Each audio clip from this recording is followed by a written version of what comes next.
శారద వడ్డిస్తూ ఉంటే గగన్, పూరి, భూమి అందరూ కలిసి కూర్చొని భోంచేస్తూ ఉంటారు.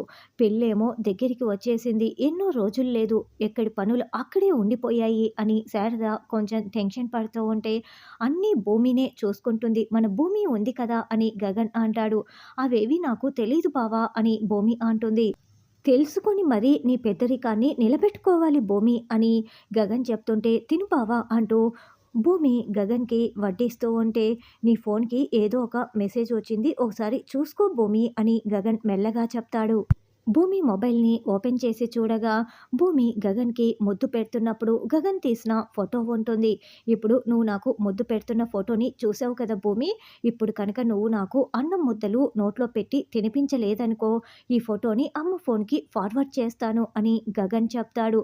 ఏంటి బావ నేను పెట్టను బావ అని భూమి అంటుంది. అయితే ఇప్పుడే ఫార్వర్డ్ చేసేస్తున్నాను అని గగన్ ఫోన్ తీసుకుంటూ ఉంటే, అయ్యయ్యో! బావ ఆగు, నేను నీకు తినిపిస్తాను కదా అని భూమి ఇక గోరుముద్దలు గగన్‌కి తినిపిస్తూ ఉంటుంది. గగన్ చాలా సంతోషంగా భూమి అలా తినిపిస్తూ ఉంటే భూమి వైపు కళ్ళార్పకుండా చూస్తూ చాలా సంతోషంగా తింటూ ఉంటాడు.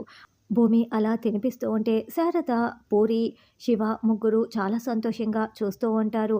అలా గగన్ కూడా భూమికి గోరుముద్దలు తినిపిస్తూ ఉంటాడు. ఇద్దరు ఒకరికొకరు తినిపించుకుంటూ కళ్ళలో కళ్ళు పెట్టుకొని చాలా ప్రేమగా చూసుకుంటూ ఉంటారు.